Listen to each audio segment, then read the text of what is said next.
Alright, so now you can see that our little coil here is thawed out. We've got no ice left. But as you can see here,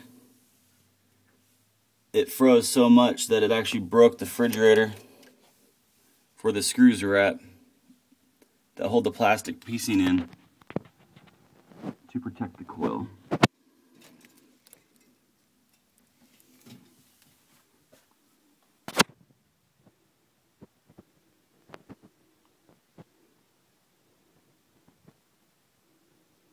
So I'm going to put everything back together and turn it back on and see how long it takes for this thing to freeze back up again. Today is September 27th. But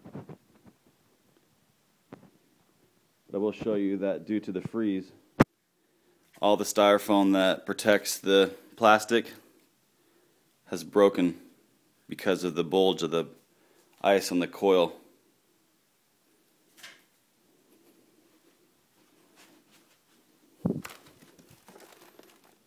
You can see the missing pieces.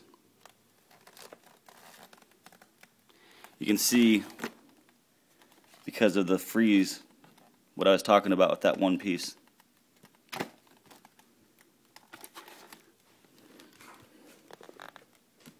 Thank you, Samsung, for such a fantastic piece of refrigerator here.